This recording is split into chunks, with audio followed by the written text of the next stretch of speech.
Hi everyone, स्वागत है आपका R S Krishna study channel में। मेरा नाम है रचना और आज मैं आपको एक क्लासिकल क्रिटिसिज्म का टॉपिक करवाने जा रही हूँ जिसका नाम है एरिस्टोटल्स थ्योरी ऑफ इमिटेशन। इसको थ्योरी ऑफ मिमिसिस भी कहा जाता है। इमिटेशन और मिमिसिस का मतलब जो है सेम होता है। इनका मतलब होता है नकल करना। ठीक है, एरिस्टोटल का जन्म जो है 384 बीसी में हुआ था और जो मृत्यु है वो 322 बीसी में हुई थी।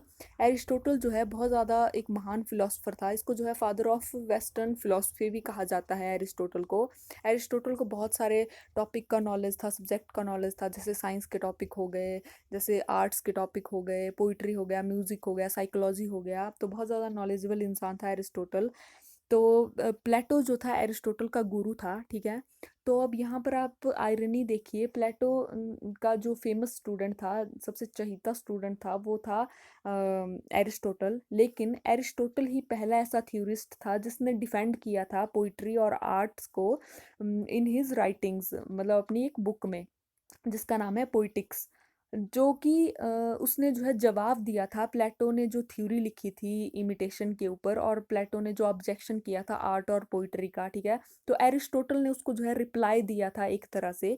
तो हम यहाँ पर देखेंगे कि एरिस्टोटल ने क्या रिप्लाई दिया है और प्लेटो की किन बातों का रिप्लाई दिया है। ठीक है, तो हम स्टार्ट करते हैं।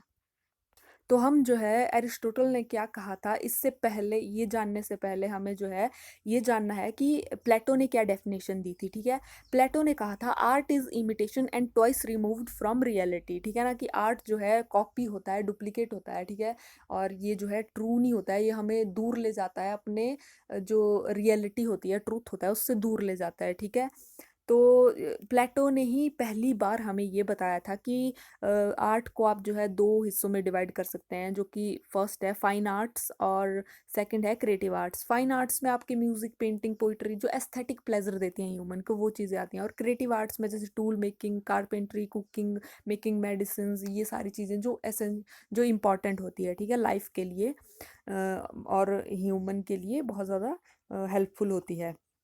तो ये कॉन्सेप्ट जो सबसे पहले प्लेटो ने दिया था। अब एरिस्टोटल ने क्या कहा है प्लेटो के रिप्लाई में, हम ये देख लेते हैं। एरिस्टोटल ने कहा था कि मैं ठीक है, मैं अग्री करता हूँ प्लेटो की डेफिनेशन से कि हाँ, आर्ट होती है इमिटेशन, और इमिटेशन जो है एसेंशियल है, बहुत ज़्यादा इम्पॉर्टेंट है फाइन आर्ट्स के लिए। ठीक है, और यही जो फाइन आर्ट्स और क्रिएटिव आर्ट्स को जो है यही चीज़ जो है डिस्टिंग्विश करती है, इन दोनों को जो है अलग करती है एक दूसरे से। ठीक है, तो यहाँ पर एरिस्टोटल ने कहा था, लेकिन ये इतना ही नहीं है, आर्ट सिर्फ और सिर्फ इमिटेशन ही नहीं है। इसने कहा था कि ये जो है it is the process of adding imagination and creativity to an idea. ये जो है साथ साथ में जो है इसमें मेहनत भी लगती है। ठीक है ना, इसमें क्रिएटिविटी और इमेजिनेशन और भी बहुत सारी चीज़ें होती हैं। ठीक है, ये सिर्फ ये नहीं होता कि हाँ सिर्फ और सिर्फ इमिटेशन होती है, आप किसी चीज़ को देखो और उसको वैसे के वैसे उतार दो, ऐसा नहीं होता। इसमें भी मेहनत लगती है और हर कोई ये काम नहीं कर सकता। ठीक है, तो इसके बाद जो है एरिस्टोटल ने अपनी बुक की पहली लाइन में यही लिखा था कि ये जो epic poetry, tragedy, comedy, poetry और म्यूजिक होता है, ये सारी चीज़ें होती तो ये सब इमिटेशन ही है, लेकिन ये जो है डिफरेंट होती है, सब सेम इमिटेशन नहीं होती है। ठीक है ना, म्यूजिक की इमिटेशन आप अलग तरीके से करोगे, पेंटिंग में अलग तरीके से करोगे, पोइट्री में अलग तरीके से करोगे। तो इनका जो मतलब जो मोड ऑफ इमिटेशन है वो डिफरेंट है। ठीक है, तो इसके लिए जो है एरिस्टोटल ने हमें जो है थ्री एस्पेक्ट्स दिए हैं, तीन पार्ट्स में इनको डिवाइड किया है कि कैसे ये अलग हो सकते हैं। जैसे फर्स्ट है मीडियम, सेकंड हो गया ऑब्जेक्ट, थर्ड हो गया द मैनर और मोड ऑफ इमिटेशन। अब मीडियम हो गया, जैसे अगर आपको पोइट्री लिखनी है तो आपको लैंग्वेज की ज़रूरत पड़ेगी, अगर आपको पेंटिंग बनानी है आपको कलर की ज़रूरत पड़ेगी, आपको कोई धुन बनानी है आपको इंस्ट्रूमेंट की ज़रूरत पड़ेगी। तो ठीक है ना, यहाँ पर आप पॉइंट समझ रहे हैं कि ये चीज़ें होती तो इमिटेशन है, लेकिन ये डिफरेंट डिफरेंट होती है, ऐसा नहीं कि सेम होती है। ऑब्जेक्ट जैसे अगर आपको पेंटिंग करनी हो तो आपको कोई ऑब्जेक्ट देखना पड़ेगा, कोई सुंदर पहाड़ी, कोई फूल देखना पड़ेगा। पोइट्री बनानी है तो आपको अंदर से इमोशन आपके जागने चाहिए। ठीक है ना, उस तरह से। तो इन सब का जो तरीका है वो अलग-अलग होता है। और थर्ड बताया है कि द मैनर और मोड ऑफ इमिटेशन, मतलब अगर आपको कॉमेडी ड्रामा बनाना है तो आपको कोई कॉमेडी देखनी पड़ेगी, कोई आपको ट्रेजेडी ड्रामा बनाना है या फिर कोई ट्रेजेडी लिखनी है तो आपको जो है पहले वो ट्रेजेडी आपने कहीं देखी हो, आप कहीं से इंस्पायर तो होंगे ना, तो वही मोड ऑफ इमिटेशन, मतलब मोड ऑफ एक्शन आप जो है कहीं से देखोगे। तो ये बात एरिस्टोटल ने कही थी कि ये सारी चीज़ें जो है इमिटेशन ही है लेकिन डिफरेंट होती है। तो जो प्लेटो है, अब उन्होंने जो है पोइट्री को जो है पेंटिंग के साथ कंपेयर किया है। उनको लगता है कि जैसे पेंटिंग हम कहीं किसी चीज़ को देखते हैं और हूबहू वैसे ही बना देते हैं, वैसे ही पोइट्री होती है। लेकिन एरिस्टोटल का मानना ये नहीं है। एरिस्टोटल जो है प्लेटो के साथ सहमत नहीं है। एरिस्टोटल यहाँ पर कहता है कि पोइट्री जो है म्यूज़िक की तरह होती है, जिसमें जो है बहुत ज़्यादा डेप्थ होती है, बहुत ज़्यादा गहराई होती है। हमें जो है गहरा ऑब्जेक्ट की गहराई में जाना पड़ता है, उसको समझना पड़ता है, एंड नॉट देयर सरफेस, जब उनको जो है ऊपर ऊपर से ही नहीं देखना पड़ता, ठीक है ना, हमें समझना पड़ता है, बहुत अंदर जाना पड़ता है, सोचना पड़ता है। तो ये एरिस्टोटल ने कहा था। नेक्स्ट स्टेप में एरिस्टोटल कहता है कि वो जो पोइट है वो जो है तीन तरीके से जो आदमी है उसको इमिटेट कर सकता है। मतलब तीन तरह के आदमी होते हैं जिनको वो इमिटेट कर सकता है। और वो कैसे कैसे आदमी होते हैं, जैसे man as they are in real life, जैसे हम और आप कॉमन लोग, ठीक है। Man better and higher than actual, मतलब जो रियल लोगों से ज़्यादा हाई ज़्यादा हायर होते हैं और बेटर दिखाए जाते हैं। जैसे हीरो कोई बहुत ज़्यादा राजा हो गए, महाराजा हो गए, या फिर कोई सुपर हीरोज हो गए, वो एक टाइम पे 100 लोगों को मार रहे होते हैं, जबकि ये रियल लाइफ में नहीं हो सकता। तो जो एपिक स्टोरीज में दिखाई जाती है उनको उनकी बात हो रही है। तो थर्ड हो गया man worse and lower than actual man. और या तो बहुत ही डम लोगों को दिखाएंगे जो कि बहुत लोअर होंगे एक्चुअल रियल लोगों से, जैसे कॉमेडी में दिखाए जाते हैं बहुत से डम पीपल, ठीक है। तो तीन तरह के लोग होंगे जिनको जो है पोइट जो है उनको कॉपी करता है या फिर इमिटेट करता है। अब इस पॉइंट के बाद एरिस्टोटल कहता है कि आदमी तो हो गए तीन तरह के, और तीन तरह की चीज़ें ही होती है, जो ऑब्जेक्ट होते हैं उनको देख के जो पोइट है वो प्रोड्यूस करता है डिफरेंट काइंड ऑफ पोइट्री, ठीक है। और वो तीन तरह की चीज़ें क्या है? Things as they are, things as they were, जैसे चीज़ें जैसे है प्रेजेंट में, चीज़ें जैसे थी पास्ट में, ठीक है। जो थर्ड पॉइंट है वो है things as they are thought to be और ऑट टू बी, ठीक है। चीज़ें मतलब जैसी होनी चाहिए थी और जैसी होनी चाहिए फ्यूचर में, ठीक है। यहाँ पर जो एरिस्टोटल है वो कहना चाह रहा है कि जो पोइट है वो सिर्फ और सिर्फ जो रियल ह्यूमन बीइंग है या फिर जो उन्हीं का एक्शन और बिहेवियर जो है इमिटेट नहीं करते हैं, जबकि कई बार ऐसी चीज़ों को भी इमिटेट करते हैं, ऐसे क्रिएचर को भी इमिटेट करते हैं जिनकी कोई एग्जिस्टेंस ही नहीं है, वो है ही नहीं इस दुनिया में, रियलिटी में, ठीक है। जैसे सुपरस्टिशंस हो गए, ह्यूमन सुपरस्टिशंस हो गए, such as ghost, god, spirit, जैसे भूत हो गए, स्पिरिट हो गई, आत्माएं हो गई, ठीक है ना, वो चीज़ें रियल में नहीं है। तो यहाँ पर पोइट कहना चाह रहा है, ये जो थर्ड पॉइंट है इसमें, कि वो ऐसी पोइट जो है ऐसी चीज़ों को भी इमिटेट करता है जो कि रियल में है ही नहीं। मतलब अपनी इमेजिनेशन के हिसाब से कि घोस्ट है वो कैसा होना चाहिए, या फिर गॉड है वो कैसा होना चाहिए, अपनी इमेजिनेशन के हिसाब से, या फिर कैसा होना चाहिए था, ठीक है। अब नेक्स्ट एरिस्टोटल का मानना ये भी है, एरिस्टोटल इस चीज़ में बिलीव करता है कि there is a natural natural pleasure in imitating. Imitation में जो है बहुत ज़्यादा नेचुरल प्लेजर है, इसीलिए एक न्यू बॉर्न बेबी होता है वो जो है इमिटेट करना स्टार्ट कर देता है अपने बहुत ज़्यादा अर्ली एज में, क्योंकि उसको जो है प्लेजर मिलता है, खुशी मिलती है, और वो जो है अपने पहले लेसन जो है इमिटेट करके ही सीखता है। जैसे बोलना सीखता है तो वो इमिटेट कर करके ही सीखता है। अब बच्चे को आप जो है पैदा होते ही स्कूल तो नहीं भेज देते हो ना, स्कूल जाने से पहले उसको जो है बोलना आ जाता है अपनी मदर टंग में, तो वो जो है देख देख के इमिटेट करता है। तो वैसे ही ये यहाँ पर एरिस्टोटल कह रहा है कि इमिटेट करने में बहुत ज़्यादा प्लेजर है और बहुत ज़्यादा कुछ सीखने को मिलता है। और इसी तरह से पोइट को भी जो है इंस्पिरेशन की ज़रूरत होती है, रिदम की ज़रूरत होती है, इसलिए पोइट भी जो है इमिटेट करता है। अब नेक्स्ट पॉइंट में एरिस्टोटल कहता है कि जो पोइट्री है वो मोर फिलोसफिकल है, ज़्यादा फिलोसफिकल है, एंड हायर देन हिस्ट्री, और हिस्ट्री से भी ज़्यादा हायर है एज पोइट्री, क्योंकि पोइट्री जो है एक्सप्रेस करती है यूनिवर्सल को, यूनिवर्सल ट्रुथ को, ठीक है। जबकि हिस्ट्री जो है पर्टिकुलर थिंग, सिर्फ पर्टिकुलर चीज़ें बताती है, और जबकि पोइट्री जो है यूनिवर्सल चीज़ें बताती है, और ये भी बताती हैं कि कैसे ये सारी चीज़ें हैपन्ड होनी चाहिए। और एरिस्टोटल कहता है कि पोइट का काम सिर्फ और सिर्फ मतलब रिलेट करना नहीं है कि क्या हैपेंड हो चुका है, मतलब हिस्ट्री क्या है। और जबकि पोइट का काम होता है कि what may happened that is possible according to the law. मतलब क्या हैपेंड हो सकता है और according to the law of possibility और नेसेसिटी क्या होना चाहिए, ठीक है। चीज़ें जो है तो यहाँ पर जो एरिस्टोटल है वो कह रहा है पोइट जो है वो बंधा हुआ नहीं है टाइम और स्पेस के साथ। मतलब वो जो है कुछ भी सोच सकता है, कहाँ कहीं की भी सोच सकता है, क्योंकि वो जो है उसकी इमेजिनेशन बहुत बड़े लेवल की है। तो यहाँ पर एरिस्टोटल ये कहना चाह रहा है।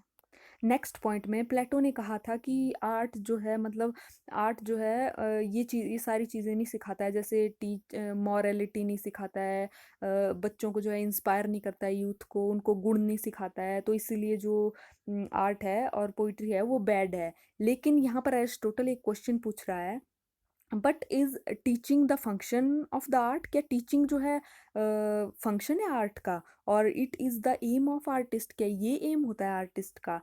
तो यहाँ पर खुद ही एरिस्टोटल जवाब दे रहा है कि the function of art is provide aesthetic delight और प्लेजर। एस्थेटिक डिलाइट और प्लेजर प्रोवाइड करना होता है, कम्युनिकेशन एक्सपीरियंस, एक्सप्रेस इमोशन को एक्सप्रेस करना होता है, रिप्रेजेंट लाइफ को रिप्रेजेंट करना होता है। तो इसको जो है कभी भी कंफ्यूज नहीं करना चाहिए function of ethics and morality और फिलॉसफी के साथ। ये सारी बातें एरिस्टोटल बोल रहा है। और अगर आर्टिस्ट जो है सक्सेस हो रहा है लोगों को प्लेजर पहुंचाने में, एस्थेटिक प्लेजर पहुंचाने में, देन वो उसकी नज़र में गुड आर्टिस्ट है। अगर वो ये काम नहीं कर पा रहा है तो वो फेल हो रहा है उसकी नज़र में, ठीक है। There is no other criteria to जज हिज वर्थ। जबकि ऐसा और कोई क्राइटेरिया नहीं है जिससे आप एक पोइट की वर्थ को जज कर सकें, सिर्फ यही एक तरीका है, ठीक है। नेक्स्ट पॉइंट में जो प्लेटो है उसने हमेशा पोइट्री को जो है और आर्ट को जो है जज किया है एजुकेशन स्टैंड पॉइंट से और फिलोसफिकल और एथिकल वन स्टैंड पॉइंट से, ठीक है। लेकिन यहाँ पर जो एरिस्टोटल है वो कह रहा है कि उसने कभी भी उसके जो ओन, उसका जो अपना यूनिक स्टैंड पॉइंट है जिस जिस कारण से उसको जज किया जाना चाहिए, उस कारण से तो उसने पोइट्री को कभी जज ही नहीं किया, ठीक है ना। वो भूल गया है कि एवरीथिंग शुड बी जज ऑन देयर टर्म्स, और उनके जो ऑब्जेक्टिव है उनके हिसाब से उनको जज किया जाना चाहिए, उनका जो क्राइटेरिया है उनका जो एरिया है, ठीक है। जैसे कि अब हम लोग जो है ये चीज़ तो नहीं कर सकते ना कि जो पेंटिंग है उसको बोले कि वो बुरी है क्योंकि वो गा नहीं सकती, और जो सिंगिंग है उसको बुरा बोले क्योंकि वो जो है पेंट नहीं कर सकती। तो ये तो गलत तरीका हुआ ना किसी को जज करने का। सिमिलरली हमें जो है पोइट्री को भी बुरा नहीं कहना चाहिए क्योंकि ये जो है फिलॉसफी और एथिकल और मॉरलिटी नहीं सिखा पाती है। तो इस कारण से हम जो है पोइट्री को बुरा नहीं बोल सकते हैं। तो पोइट्री और फिलॉसफी के क्योंकि जो आइडेंटिकल फंक्शन नहीं होते हैं, डिफरेंट फंक्शन होते हैं, इन सब के अपने अपने फंक्शन होते हैं, ठीक है। तो ये लोग जो है ये जो सब्जेक्ट हैं ये दोनों सब्जेक्ट एक दूसरे से डिफरेंट है। तो इस कारण से आप जो है पोइट्री को बुरा भला कहें या फिर पोइट्री को जो है नकार दें, ये तो मतलब अच्छी बात नहीं है, क्योंकि पोइट्री जो है फिलॉसफी और आइडियल नहीं है। तो ये तो आप जो है मतलब एक तरह से पोइट्री के साथ नाइंसाफ़ी कर रहे हैं। ये तो बहुत ही बेतुका पॉइंट है, क्लियरली अब्सर्ड पॉइंट। अब नेक्स्ट पॉइंट में जो एरिस्टोटल है वो एक और पॉइंट से एग्री नहीं कर रहा है प्लेटो के, कि प्लेटो ने कहा था कि जो पोइट्री है वो ह्यूमन बीइंग को वीक बनाती है, इमोशनल बनाती है, सेंटिमेंट्स बनाती है, ठीक है। जबकि यहाँ पर जो एरिस्टोटल है वो कह रहा है कि ये हम्बल बनाती है ह्यूमन बीइंग को और गुड करेक्टर बनाती है। क्योंकि अगर आपने डॉक्टर फॉस्टस पढ़ी होगी तो उसमें क्या होता है कि अगर वैसी स्टोरी ह्यूमन बीइंग देखेंगे, इंसान देखेंगे, तो उनको समझ में आएगा कि उनको गलत नहीं करना है, कि या तो एंडिंग जो है बहुत ज़्यादा दर्दनाक हो सकती है, बहुत ज़्यादा सैड हो सकती है। तो इन सारी चीज़ों से जो है उन उसके मन में जो है जो अच्छा इंसान बनने की इच्छा पैदा होती है और उसको जो है गुड पर्सन बनाती है। तो पोइट्री जो है उसको मॉरली करेक्ट करती है, उसको जो है एनकरेज करती है। तो जो एरिस्टोटल है उसका मानना ये है कि पोइट्री और आर्ट जो है ये सारी चीज़ें भी सिखाती हैं गुड क्वालिटीज़। तो हम एंड में जो है ये कह सकते हैं कि एरिस्टोटल का कहना था कि जो पोइटिक इमिटेशन होती है वो प्लेजर तो देती ही देती है, लेकिन उसके साथ साथ में जो है सोर्स ऑफ नॉलेज भी होती है और सोर्स ऑफ रिकॉग्निशन भी होती है, ठीक है।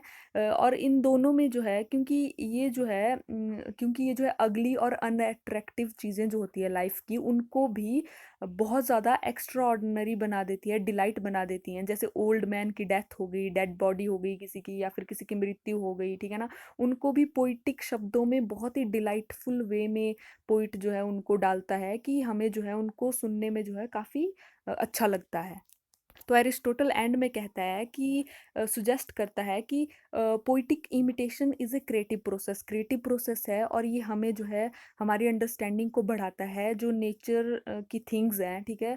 और उनको जो है ऑर्डर, और हम में जो है ऑर्डर और डिसिप्लिन डालता है, ठीक है। तो हम क्रिएटिव बनते हैं, डिसिप्लिन्ड बनते हैं, ये एरिस्टोटल का कहना है। तो एरिस्टोटल के जो पॉइंट है, जो एरिस्टोटल कहना चाह रहा है वो है कि it is the imaginative representation of life, its aim is giving pleasure, it represent the universal truth को रिप्रेजेंट करती है जो पोइट्री है, हमें प्लेजर देती है, और इमिटेटिव रिप्रेजेंटेशन है लाइफ की, और it appeal through emotions not through cold reason. ये जो है हमें मतलब प्लेजर जो है इमोशनली देती है, ना कि कोई कोल्ड रीज़न के थ्रू देती है, हमें नॉलेज देती है।